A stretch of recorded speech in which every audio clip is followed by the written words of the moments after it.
Hey, so we are in the final week of our Got Me Shook series, and I thought, this being the fourth week, that it'd be good maybe to do like a quick kind of recap, going back to week one, kind of, level setting of where we've been. So if you remember back to week one, we went, talking about this idea of crazy, and we talked about these demon-possessed people, and how Peter in Matthew chapter 8, Matthew records this account of Jesus and Peter hanging out at his house, and sick people are coming to be healed, and then, it kind of got like next level, and demon-possessed people started, to get brought to Jesus, and we talked about how crazy, it was when demon-possessed people were involved in the story, but then what was even crazier was that those crazy people were brought, that someone actually cared enough to think about, to see the need and say, you know what, there's someone I know who can do something about this. And so actually how we'd be crazy not to care. We'd be the crazy ones if we didn't care. So that was week one. Then week two, we talked about the bromance, right? And we talked about these four guys who were, willing to overcome any sort of obstacle to get their paralyzed friend to Jesus. They trekked them from a distance away. They went past the religious leaders and kind of worked through that. And then they got through the crowd, got onto the roof, dug through the roof, lowered their friend to Jesus, all so that he could be healed, all so that he could have an experience of life change and transformation. And so that was week two. Then last week, we moved into this whole weird situation of a blind man getting spit on the eyes by Jesus. And this kind of progressive situation where the man was brought to Jesus in the town of Bethsaida, and how Jesus, cared for him and led him out of that place so that he could go to a place where he could actually be healed. And then this progressive situation that requires our patience. Because it's easy for us when we're praying for someone, when we're praying for a spouse or a friend or a family member or a coworker, and we're asking for God to bring the breakthrough, how easy it is to get discouraged because it's not happening as immediate or on the timeline that we envisioned or that we wanted. And so that was last week's message. And then, these first 3 weeks were really all about kind of challenge and inspiration. But today's message is about application. It's about putting these things together. It's about kind of jumping into it. And so today we're going to, kind of look at a fourth example, a fourth situation of a bringer, a connector, an introducer, someone who decided to make a difference or make an impact by connecting people to Jesus, or by connecting Jesus to people. And I think as we look into this, we'll find some helpful tips. But I think the thing that I kind of want you to walk away with, in fact, if I were to give this sermon a title, what I would title it is Why This Matters. Why this matters. In case you've come for 3 weeks, or you watched for 3 weeks, or you've experienced this for 3 weeks, and you still don't know why this matters. Today, I'm going to make it absolutely clear why this matters. Because let's be honest, if we talk about this for 3 weeks, or if we talk about anything for 3 weeks, or today, counting today, 4 weeks, and we hear it, and we amen it, and we agree with it, but we don't live it, then you've wasted your time listening, and I've wasted my time talking. And so this whole message is about putting the pieces together and recognizing why it matters, and now what to do with it, and where to go from here. Because I think the thing that we'll realize by today is that, or by the end of today, is that honestly, and I say this in response to myself, that after today, there's not going to be any room to hide. And I think that's a good thing, because the clarity and the simplicity of what's going to be shared with you today is going to create a situation where you're going to have to decide, am I going to live this out? Am I going to apply this, or am I going to blatantly ignore it? And that's always challenging. That's always difficult, because you think, well, I don't know how or why or who and all those things, and we'll get there. But I'm just kind of like forewarning you, if you need to leave, then probably now is a good time. Just kidding, it's not going to be mean. I think we're actually going to be empowered. I think we're going to be encouraged. And my goal and my hope and my conviction is that by the end of today, while we're forced to, or kind of led to a place where we have to make a determination or make a decision, my hope and my belief is that we'll actually make a decision that says, yeah, I'm going to pursue this because I'm empowered to do so, versus, I don't know if I want to do that. And so we're going to jump right into it. If you have a Bible, you can go ahead and flip over to John chapter 4. We're going to pick up in verse 25 in just a moment. But before we get to verse 25, I'm going to kind of set up the story. It's a very familiar story.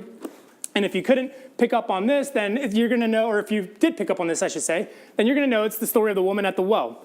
the woman who had 5 husbands, and she was with the 6th, but he wasn't the one. Punny, right? That's good. Yeah, another one for you. Chalk it up, baby. So don't worry, this is the last week of the series. We'll go back to normal reality next week. But John chapter 4, so here's what's happening, okay? Jesus and his disciples are down in the city of Jerusalem, and they're going to make their way back to Galilee. Galilee's in the north, and as I've shared before, throughout this series even, Galilee to Jerusalem is about a 5-day journey. But in between Jerusalem in the south and Galilee in the north, there was this region, a place, a geographic region called Samaria. And Samaria was a place inhabited by Samaritans. And Samaritans were actually half Jews and half kind of pagan or half Babylonian or half Assyrian, whatever, epic they kind of were born, but they weren't like full-blooded Jews. In fact, they were kind of regarded as sellouts. The reason they became kind of a half-breed, if you will, excuse that language, but the reason they were viewed as a half-breed was because they actually sold out their Jewish brothers and sisters to the Babylonian Empire for protection. And so this region of Samaria is where they inhabited. It's where they had protection. But Jews despised Samaritans. They hated them. In fact, there would be no underestimate or no kind of understatement to say that they regarded Samaritans the way that many people, or most of us, would regard terrorists. And so Jews were so committed to avoiding and neglecting them and not interacting with them that on the way from Jerusalem to Jerusalem to Galilee, they would hike around Samaria. They would add an additional day to their journey and hike through the wilderness to avoid coming into contact with people in Samaria. Jesus, on the other hand, because he's always willing to engage the uncomfortable, tells his boys, hey, we got to go to Galilee, but we're going to go through Jerusalem. In fact, John writes, he says, Jesus said, we have to go through Samaria. So as they're journeying through Samaria, they arrive to a village called Sychar. And as they arrive to this village, they're just on the outskirts of the village. Jesus is hungry. The disciples are hungry. Jesus is thirsty as well. He sends the disciples to go get food, and he decides he's going to turn up to a watering well where he can get some water. There he encounters a woman. And as if it wasn't bad enough, that she was Samaritan, she was a woman, which again, in Jewish culture, they don't entertain women. They don't engage with women. Men did not talk to women. They avoided them at all costs. So Jesus sees this woman and he approaches her and asks her to get him water. She kind of freaks out and is like, you're a man, why are you talking to me? You Jews don't associate with the Samaritans. And then they get in this conversation about life and general stuff. And then they go from a regular conversation about water to a spiritual conversation about faith. And now just kind of think for a moment, this kind of struck me as I was preparing this message. Imagine having a faith conversation with the object of your faith. Imagine having a faith conversation, let me put it in simple terms. Imagine having a faith conversation with Jesus, the person that you have this faith in. What would he say to you? What would he encourage you in? Where would you feel challenged? Where would you feel vulnerable? Where would you feel like, oh, that wasn't good? Imagine having that conversation. That's what this woman is having. She's having this conversation with Jesus about faith and doesn't realize she's talking to the object of faith. And so they're having this conversation. And then Jesus, in the course of this dialogue, it reveals or kind of shares. He's like, hey, you know what? I know enough about you. I know that you've been with 5 guys. You've been married 5 times and also divorced 5 times. And you're with the 6th guy, but he ain't the one. And she is just stunned, flabbergasted, right? And she just couldn't believe it and realized in that moment that this man is somebody different. In fact, she assumes that he's a prophet. And so she says, you must be a prophet because no one else could know. And so Jesus, in the process of this dialogue, starts revealing some more things about faith and spirituality. And that's where we pick up in verse 25. Okay, so here's what the woman says. The woman said, I know the Messiah is coming, the one who is called the Christ. When he comes, he will explain everything to us. Then the bomb drops, right? Verse 26, then Jesus told her, I am the Messiah. And just then his disciples came back, and they were shocked to find him talking to a woman, but none of them had the nerve to ask, what do you want with her, or why are you talking to her? But let me just pause real quick. I had this thought this morning. Yeah, that friend that they'll retell a story as if they were the saint and didn't do anything wrong, and you're like, no, that's not how it went. That's basically what John, he just kind of wrote himself out as. They were shocked. They had no idea. And they didn't want to ask. John tried to kind of plead the fifth and make it look like, no, I knew what Jesus was doing. I totally understood. I wasn't shocked at all. It just hit me this morning. Man, what a bum. I got friends like that. I've been that guy, retelling a story to make myself look better in the situation. So John goes on, right? He writes himself out of the story. Verse 28, the woman left her water jar beside the well and ran back to the village telling everyone, come and see a man who told me everything I ever did. Could he possibly be the Messiah? Verse 30. So the people came streaming from the village to see him. We're going to drop down to verse 39 and continue there. It says this: many Samaritans from the village believed in Jesus because the woman had said, he told me everything I ever did. And when they came out to see him, they begged him to stay in their village. So he stayed for 2 days, long enough for many more to hear this message and believe. Then they said to the woman, now we believe, not just because of what you told us, but because we have heard him ourselves. Now we know that he is indeed the Savior of the world. You see, this woman had a profound encounter with the Savior. She had a revelation that changed the game. In fact, I'm going to use that word quite a bit today, but when I use the word revelation, here's what I mean. A revelation is a real understanding of who Jesus is that actually leads to real change in your life. Because if you don't have a real understanding of who Jesus is, or if you have, quote, a real understanding of who Jesus is, and it doesn't lead to real change, then you didn't have a revelation. You just soaked in information. Because revelation of Jesus leads to transformation with Jesus. And so this woman had a revelation where she recognized who this person is and said, something is different about me, and I'm going to respond to that difference. And this revelation was impactful. In fact, her revelation led to a revival.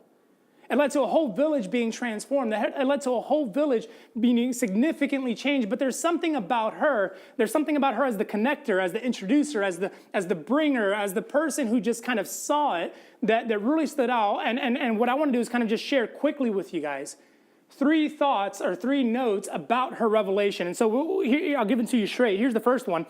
Her revelation was urgent. Her revelation was urgent.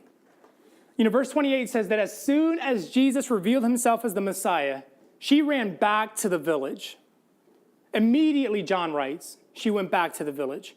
There was something about meeting Jesus. There was something about encountering Jesus. There was something about this revelation that caused her, that almost forced her to have to respond immediately. There wasn't a delay. There wasn't waiting. There wasn't sitting around. It was in the moment. In fact, it was so much in the moment that John writes, or John notes, that the water jug she came to the well with, the one that she went there for, the one that she filled up, she actually abandoned by the well to go back into the village. Her purpose for showing up to the well was completely abandoned and forgotten because there was a greater purpose she had discovered. And so this woman recognized the urgency of the situation, and she had to go do something about it. She had to act on it. She was, transformed in that moment, and there wasn't a sitting around or thinking, okay, well, I'm just going to stay the same, or I'll put this off till next week. It was, no, this happened now. I've got to do something with it. And that's no different, honestly, than anything that we do, right? If you go to a store, ladies or guys, I like to shop. Don't worry. I'm not trying to offend anyone. I shop and I spend money too, and I'm impulsive. So you go to a store, there's a deal, right? Or like the store's having some mega sale. Better yet, you get an email about your favorite store having a sale. Like, what are you doing? Clicking on that website, you're looking and you're scrolling through, you're showing up in the store, you're trying on things, you're buying things. And then if it's a good enough deal, you're like, you know what, this is too good to pass up. I've got to broadcast it, or I've got to tell someone, or I've got to show it off because I want to wear what I just got.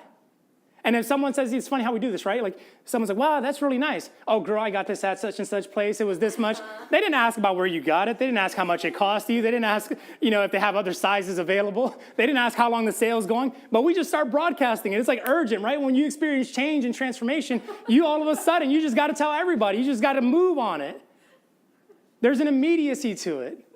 And it's no different if it's food, if it's, clothing, if it's shopping. But when something significant happens, there's an urgency to it, right? When something significant happens in life, good or bad, and there's an urgency to our response. And it was no different for this woman. The second point to make about her revelation was that it was personal. Think back to the first thing she shared with her village in verse 29. When she went back to this village, she said, come see a man who told me everything I ever did. It was about her experience. It was about her encounter. It was about her relationship. It was about her story. She didn't get in this debate about creation versus evolution. She didn't start quoting scripture verses. She didn't start, battling hot topics like abortion and anything else. She just went into her story, her personal story, her personal revelation, what she encountered, what she experienced, what she benefited from. And it was this personal thing. And so she had to go out and say, look, come listen to a man or see a man, meet a man who told me everything I ever did. Now, I don't know if Jesus told her everything she ever did, but here's what I know. She felt understood. because there was no shame in her story anymore. There was power in it. And I think about this context of, having faith conversations. And I think about this, series about telling people about Jesus and kind of, living out our faith and being the people who connect people and bring people and the transformation that it produces in them, but the transformation that produces in us that leaves us shook. When that happens and those encounters happen, I think we always think about, well, what about I don't have all the answers? What if I don't know all the verses? What if I don't have the rebuttals? And the fact of the matter is most people don't actually even care about that. They just want to know, how has it impacted you and has it made any sort of difference? Is it personal? Yeah. Not do you go to church, but is it real? Does it transform how you think? Does it transform how you live? Does it transform how you respond? That's what they're interested in. They want to know the personal story, because the fact of the matter is, if it's not personal, if your revelation of Jesus isn't impactful on how you live or who you become, people don't honestly care, because it's the same as anything else that they can find anywhere else. So it has to be personal. Then thirdly, I'll share this with you. Her revelation was public. Obviously, she didn't keep her experience to herself. She didn't keep this encounter private. She didn't try to keep it on the down low. She didn't try to keep it on the hush-hush. She wasn't interested. She just went back and started proclaiming about what happened. Was it personal? Yes. But was it private? No. It was public. It was something that had to be taken to the masses, something within her that felt compelled to say, I've got to let everyone know about this person. Everyone that's willing to listen, everyone that I can engage in this conversation has to hear about this person who told me everything I ever did. And he's possibly and probably the Messiah, the one that we've been believing for, the one we've been hoping for, the one we didn't know was coming, but you're so desperately in search of. That's the person that I just encountered. And I've got to tell this to everyone else. And there was no shame. There was no regret. And there was absolutely no silence. And that's where it gets tricky. That's where it gets challenging. That's the part that I think makes it hard, because, we feel the pressure of that, or the weight of that, the fear, the apprehension, the worry. But real quick, I want everyone to grab your phone. Just everyone grab your phone. You probably won't hear that in church a lot. But go ahead and grab your phone. Go ahead and unlock it. And then just kind of swipe however many swipes it takes. You just kind of scroll back and forth through your apps. And here's probably what you'll observe, but here's kind of the crazy thing. Because everyone you know and everyone you care about is available right here. Yeah. Either through a contacts app or a social media app of some kind. Like everything that is important to us, or everyone that's important to us, is available like this quickly. We don't have to run back to a village. We don't have to run back. Don't worry, I'm not going to tell you to text everyone you know about Jesus, so don't panic. I see some people like, oh my gosh, I'm like, put it down, like trying to slide their phone. Oh, I forgot it. Like, that's not what I'm going to do. Don't worry. But everyone we know is available to us as quickly and as easily as this. And I think I'm going to kind of talk a little bit. I felt led to just talk a little bit about social media, because I love social media. I use it all the time. In fact, I use it so much that I had to put limits on my phone so that I don't use it more than I should.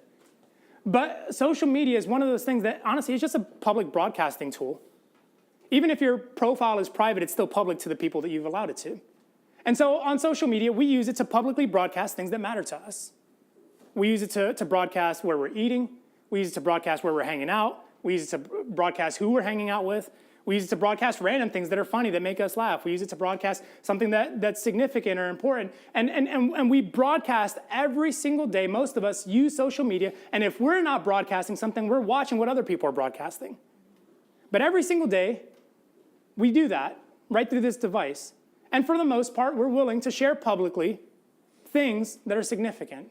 But then it's crazy how you can look at something like this and look at a profile or look at someone's postings and public declarations, and they say, well, Jesus matters, God matters to me, but not as much as that meal you had at that restaurant the other night, that meal that you're going to eat, digest, and dispose of. You'll post about that, but you won't post about someone who supposedly has transformed your life and has the potential to transform everyone else's lives. And then it's like, oh, well, how do I tell my friends about Jesus? And you're like, I don't know. I mean, there's a lot of different ways, but I'm guessing the reason you say, well, that's uncomfortable, that's not part of my brand. Well, that's not the word I would use, but that's what we're protecting. Our perception, our brand. And I'm not telling you, I'm not judging everyone who you've posted, you've not posted. That's not what this is about. I'm just simply saying this is a simple tool we have available to us to publicly broadcast what matters. And the fact is that sometimes it's not that it doesn't matter, it just doesn't matter enough. And so I'm not saying, hey, post about Meta Church today. That's not what I need. I don't need you to retweet anything I put. I don't need you to do any of that. I just want you to feel the weight of, man, this is something that I have an opportunity to do. I say matters, but it doesn't really reflect itself in the way I live my life or share it publicly. And so rather than, kind of get hung up on this, I think the thing that I wanted to kind of talk about pertaining to this woman is that there's three aspects of this, right? There was urgency, it was personal to her, and it was public. And throughout the course of this series, every week I've kind of shared a different story of someone. And I thought rather than me talk about someone else, I actually want to introduce a gunner over here in our midst that you may not know of, but Amy, to come up here. And I've asked Amy to join in on a little bit of an interview with us. So everyone give Amy a round of applause. I'm going to grab a chair. Amy, so here's why I asked Amy to do this, because Amy represents those three things. The urgency, let's scoot over this way just in case you're not in the camera. Can't have that. There you go. So a couple weeks ago, we were texting me, her, and Krista on something. She's like, I was running on this 13-mile run, and I was running next to an atheist, and I was going to tell him about Jesus. I was like, you can talk and run at the same time? I can't breathe and run at the same time. And so, and she's like, I've committed, I'm going to tell 100 people about Jesus, and this is the first one, so 99 more to go, and then whenever I hit 100, I'm going to go beyond that. I'll figure out the next number, whatever. And so it was just like this stellar kind of, commitment. But my guess is that you probably didn't start that way. And so I thought it'd be good for you not to speak about how do you tell 100 people about Jesus, but just kind of to help level with us and help us understand, because I think all of us, myself included, could benefit to hear kind of what's encouraged you in this. So just from the start, what motivates you to share your faith so boldly?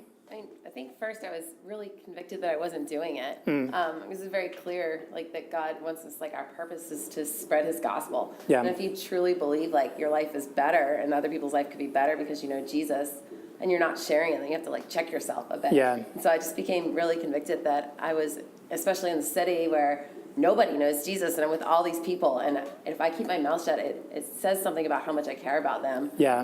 To not share what I know. So yeah, so it's not just about your care for God, but how you care for Yeah. other people. That's really good. And then secondly, when you begin these faith-based conversations, do you wait till mile 7 when they're kind of tired and more vulnerable, or can't talk anymore. So what's your approach, and does that change or vary based off of the nature of the conversation or the nature of the person? I am not telling all my running friends about Jesus, so if you want to run with me, you're good. But I think more it's just I kind of decided with God first that I wanted to do this. That Yeah. I just one day I was wrote down on the index card you gave out. I was I'm going to tell 100 people about Jesus because I realized I'm not doing that. And so I really think God brings you people to tell Him, right? And so I would have never. When it was a snowy day, that particular day I was talking to you about, and nobody showed up to this run group. My friends that I normally run with, they weren't there. And so it was just me and this guy, and we were just running, and he was talking about, asking where he's from, and he was from Iran, and I asked him if he goes back, and he's like, I can't go back because I'm married, and I've decided to be an atheist, and my wife as well, and if I go back, they'll make us adopt the national religion. Oh, wow. And I just, in my old me would have said, oh, that's really sad, I'm sorry, you don't see your family anymore. But I just asked him, I was like, why are you, what brought you to the place where you don't believe in God anymore? And I think it's just listening for the doors that maybe God has put in front of you and saying, I'm going to take this and I'm going to step into it, I'm not going to be scared. Yeah, that's so good. Worst case, we switch the subject to running shoes next mile, but let's just ask. And, it's amazing how he was just really open with me about what made him believe there wasn't a God, and then how he asked me why is this really real to you? Yeah. And so it was definitely something God arranged, something that you can't look for yourself. Right. And I think that what I love about that is that kind of what I picked up on is you weren't just saying, oh, well, that's stupid, why are you an atheist? You're like, no, what led you to that point? Yeah. What led you to a point that you'd be willing to abandon family, country region to something? And I think the takeaway for all of us, everyone has a journey. Right. And so if we can press into their journey and understand where they're coming from, where they've been, and where they're headed, it gives us kind of a point of opportunity to maybe speak into that, even if it doesn't seem like talking about atheism on a snowy day and Jesus is the most compatible type of ingredient. So, and then I guess lastly, what would you say, like what encouragement would you offer to any of us who find it, difficult or maybe overwhelming to express our faith in a kind of verbal way?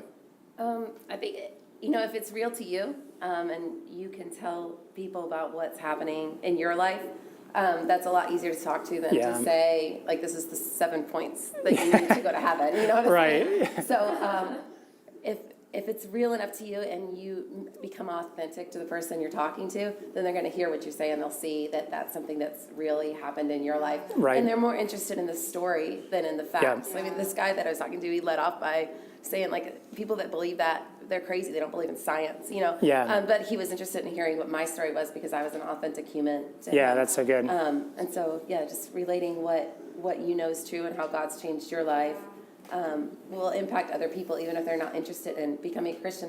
They're interested in your story, and that's how God can work within that. So. I love it. So good. Give Amy a round of applause. Thank you, Amy.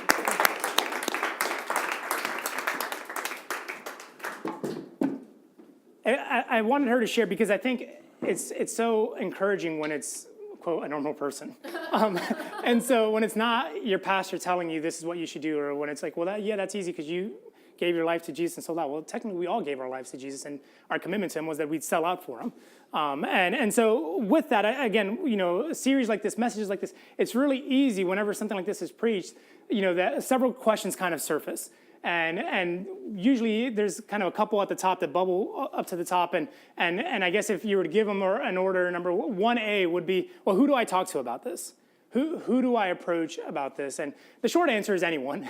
Honestly, anyone. But I also realize that's maybe not the most helpful or practical answer because people are like, well, anyone. You've had that answer your whole life. We've known that, and it's not always the easiest thing to answer. So I wanted to share some tools that I think are helpful, and they've helped me in my experience. And so I'm going to give you 3 words. They'll come up here. Tension, trouble, transition. Tension, trouble, transition.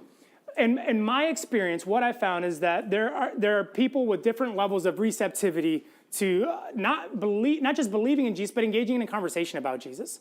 And typically what I found is that people who are in one of these 3 kind of seasons or situations are more receptive to engaging a faith-based conversation. It doesn't mean, again, that they're going to respond or transform or accept it. But when I'm thinking about the first place I started is I look for people in my life who are experiencing some sort of tension, stress at work, stress at home, some sort of, maybe they're in a high-performing job and it's demanding and exhausting, and they're just kind of, overwhelmed by that. Then I go, or then I look people in trouble. Maybe there's some sort of illness, a physical illness. Someone just got diagnosed with cancer. Someone just found out they have a disease that they can live with, but it's still a disease or an illness. Maybe they have a mental illness, anxiety, depression. And so there's some sort of trouble. Maybe they just got laid off. There's financial trouble. They just lost their job, and they don't know how they're going to make ends meet, or they're wondering what's going to happen next, or how they're going to come provide for themselves or their families. And so trouble kind of steps in. And then transition. People who are changing seasons, maybe they're moving to the city for college. Maybe they moved here for a job. Maybe they're moving not just from the city, but they're moving apartments to a different neighborhood. Maybe they got promoted, they got demoted. Those are all transitions. Maybe they're changing life stages. They're just got engaged, just got married, just having a child, maybe just lost the child. It could be that someone's in all 3 of these things, but it doesn't necessitate that. But if I can identify the people in my life that God has placed, like Amy was saying, the opportunities that I look for, it tends to be that God will place people who are experiencing one of these 3 things. And what I found is that person is often looking for answers or solutions that are beyond themselves. The reason why they're willing to entertain a conversation about faith or Jesus is because they're struggling to figure things out by themselves. And they're like, there's got to be someone out there, a guru, a self-help book, anything that can help me figure out how to get through this season of life. And so if I can identify those people and build relationship and go the journey with them, then what I find is that when it gets to a place of having a faith-based conversation, they're more inclined to at least want to listen and respond and see why it's relevant to my life, and then consider if it'd be relevant to theirs. So that's 1A. If this is 1A, who do I talk to? Then, before I go there, I guess the question I'd put to you is, who in your life fits this criteria? Who do you know that's experiencing, one of these 3 things, or maybe all 3 of these things? And so this is question 1A. Then the second question that comes up is, okay, well, how do I do this? How do I go about this? And how do I engage in these conversations? And since I gave you 3 T's, I thought I'd give you another set of alliteration. So I'll give you 3 W's. Words, works, wonders. How do I talk about it? Words, works, wonders. So words are just the things you say. And how you have conversation with them and the way you say things. And listen, I'm all for being kind. I'm all for being gracious. I'm all for being encouraging and using my words to do those things. But this is explicitly about sharing the gospel. It's more than just good words. It's about true faith. Because the gospel isn't just good. The gospel is explicit and it's clear and it's black and white. So what I'm talking about when I say words is not just, hey, you look nice today and being an encouraging person. We should do that. But that's the baseline. What I'm talking about is, hey, this is my faith, and this is why it matters, and this is why I gave my life to Jesus, or this is how God intervenes in my life and how God blesses or helps or guides me through uncertainties. So the actual words that you say, and I think, again, this is the tricky part because we always feel kind of like I got to clam up on this. But I kind of thought about this, and I want to kind of flip it and give you a different perspective, okay? Because when we think of the world, and when I say the world, what I'm talking about are people who aren't in a relationship with Jesus or aren't in pursuit of a divine relationship of any kind. So people who are living apart from God and don't care. Okay, when we think of them and we think about the things that they publicly declare, their folly, their sin, the things that most people would find shame about, how hammered they got over the weekend, how many hookups they've had, who they cheated, what process they circumvented, who they got, who they had to throw under the bus so they could get their promotion. When you think about those types of things, the world is completely unfiltered. Yet we, as Christians who have something that we should be proud of, are completely filtered in our words. They're unfiltered about their lifestyle. They're unfiltered about the things they do. They're unfiltered about the challenges or the issues or the things that they shouldn't be proud of. And yet when it comes to us saying about, hey, I believe in this God who loves you, who died for you, who gave his life for you so that you can step into a transformative relationship with him. It's changed me and it could change you. You may not want it, but I at least wanted to talk about it with you. When we get to that point, we say, oh, no, I don't want to offend someone. I don't want to step on any toes. I know my boss isn't for this. Or I know that, this isn't really acceptable or socially it's going to, kind of put me in a weird situation. But our words matter. Our actual words, actually speaking these things out. Secondly, our works. This is how we show them the gospel. This is how we live it out before them. When someone does us wrong, maybe it has nothing to do with that person, but when we're not treated right, when we're disrespected, when someone does something against us, instead of flipping a lid and cursing them out or getting upset about that situation, handling it and taking it in with maturity and saying, you know what, I don't like that. I deserve better than that. I shouldn't be treated that way. But the least I can do is be respectful and have a conversation with that person versus just getting upset and talking trash about them and gossiping them to my coworker. And so that's part of our works. And then it's the way we serve people. It's the way we love people. This is how we talk about the gospel. Then the wonders. These are the things that God does for all people, and it's attributing them back to God. Someone gets a promotion, someone gets a raise. Man, that's awesome. I'm celebrating with you. God's looking out for you. Simple statement like that. It's attributing their wonder, their miracle, their kind of unexpected situation back to God. There's the wonders of how we approach, what happens in our own lives. You get a promotion, you get engaged, you get a situation that benefits you, and you give credit back to God. And so it's just revealing the goodness of God in everyday circumstances and situations. And so if we can approach it with this way, if we can identify, okay, there's people with tension or trouble or are in transition, and if I can use my words and the works and the wonders, these things are going to come back to God. And I think the reason why this is significant, or the reason why I want to show you why this matters, is because I think there's more to it than maybe we kind of realize. And I just got this little chain just to kind of illustrate this for you. Because I think if you would envision between every person and God, there's a chain linking them to God. And you say, God's on one end, and here's, the person that's on your heart, the person that's in your life. And it's not just that they're linked to God, but there are several links to God. And the thing is, you and I represent a link. Sometimes we get the privilege of being the first link, the first person that can show them who Jesus is and what Jesus looks like, the first person to talk to them about Jesus. Sometimes we get the privilege of being the last link, the one that leads them and they get them to that place where they say, I'm ready to give my life to Jesus. But more often than not, I think God in his grace actually puts us somewhere in the middle so that we don't know which link we are, so that we don't get credit for, I'm the first person or I'm the last person. But I'm just somewhere in the middle and I'm just faithful to what God has called me. But here's the thing. if I'm here and I don't fulfill my part, it's not to say that I'll never get to God, but what am I risking? What am I jeopardizing? Because I don't know where I'm at in this process. I just know I'm a link somewhere on this chain. And if I do my part, then I'm moving them down the chain to get them to God, whether or not I'm the first or the last. It doesn't matter, or if I'm somewhere in the middle. But if I can fulfill my part of being this chain, of being the link on this chain, it's going to make a difference in someone else's life. In fact, when you look back at our story and look at this woman back at verse 39, here's what it says about her, okay? It says, many Samaritans from the village. Now, it says, believe in Jesus. Now, read these next three words out loud. Ready? Go. Because the woman. They believed in Jesus because the woman. Because she recognized, I'm one of these. I have a part in this. I'm responsible for this. This has to be urgent. This has to be personal. This has to be public. Because it matters. My role in this person's life matters. My friendship with them matters.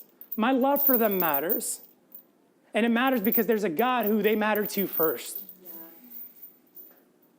And so as we close today, what I'm asking you to consider is, who are you going to take Jesus to?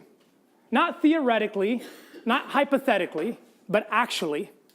I'm not asking you to take it to a whole village. I'm not asking you to convert the whole city. But who are three people in your life that God has placed you there for a purpose? And that purpose, just be a link on the chain. Take them one link closer to Jesus, one link closer to God. Who will you actually do this for? Who will you actually do this with? Who is it that God has placed in your life? And let's act on it. Let's not just talk about it. Let's be about it. Let's live it out. Okay? Let me pray for us as we close.